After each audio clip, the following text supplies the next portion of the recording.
Have you ever taken your car into the mechanic and they said it's going to be $600 just in parts to replace your brakes? Well, this is what just happened to my buddy Caleb, and I think not. I'm going to help Caleb out on his 2004 Corolla and replace the front rotors and pads. And this process is pretty much the same between a Camry and a Corolla. So enough of the small talk, let's jump right into it and get Caleb's ride stopping a little bit better.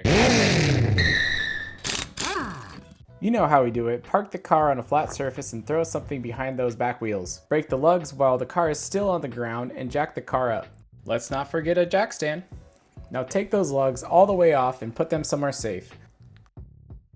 Remove the wheel, then if you're working on the right side of the vehicle, turn the steering wheel all the way to the right. If you're working on the left side, turn it all the way left. You get it. This just lets you access the caliper easily.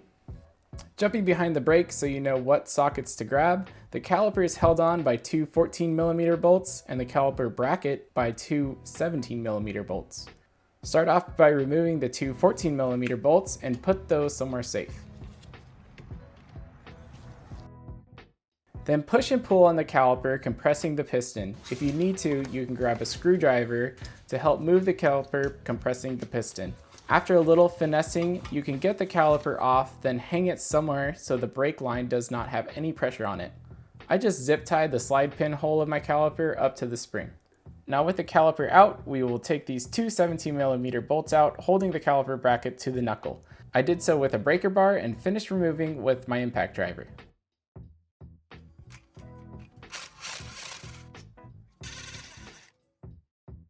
With those bolts removed, I brought the bracket over to a clean place to work.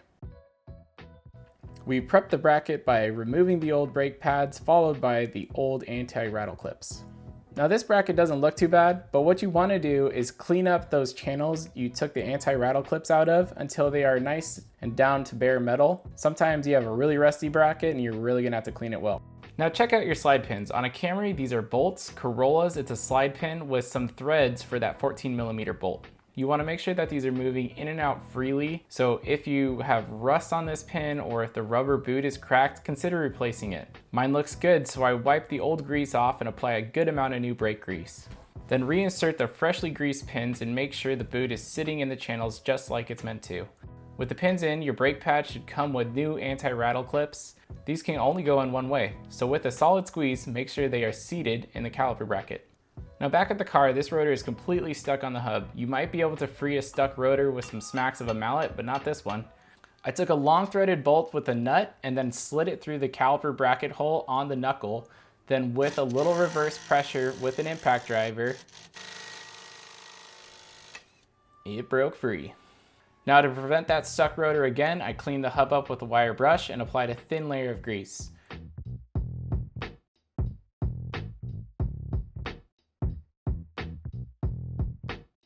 And we're ready to install the new rotor. There are some oils from the packaging, so I set the rotor on the hub backwards and cleaned it off with some brake cleaner and a new rag.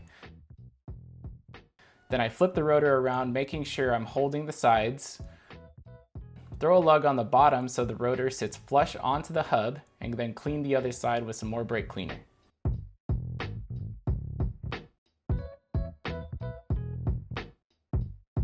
And we're getting there. Grab your spruced up bracket. This will sit between the rotor and the knuckle.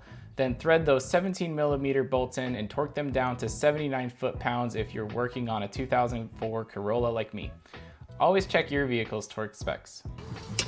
Next, grab those new brake pads and think about where they will make contact with the metal. Just make sure to avoid getting that lube on the pads or the rotor. Lubed up on those teeth and the back side of the pad, now I put the bottom of the pad into the channel of the anti-rattle clips, and when you're sliding the top in, make sure you're not running into any of these tabs in the anti-rattle clip. Then repeat on the other side and let's grab the caliper. You need to compress the pistons in the caliper to allow for the caliper to slide over the new pads. There are lots of ways to do this, so I grabbed one of the old pads and a C-clamp. You know, whatever works, just get that piston compressed. I put a little brake lube on the piston rim and then set the caliper in place. You will need to adjust the slide pins so that the caliper sits smoothly against them in the bracket. Once your caliper is sitting nicely, grab those 14mm bolts and tighten them down to 20 to 25 foot-pounds. This is about what you can torque a standard wrench. And that was it. Front brake's done, not too hard. I finished up by throwing the wheel and lugs on, then making sure we are all tightened, and Caleb is good to go. He seems pretty happy about it because he just saved a whole bunch of money. So that's how you change the front brakes on a 2004 Corolla. I hope this video helped you out. If it did, don't forget to check out my channel for more of these car related videos. Do all that YouTube stuff. Thanks for watching.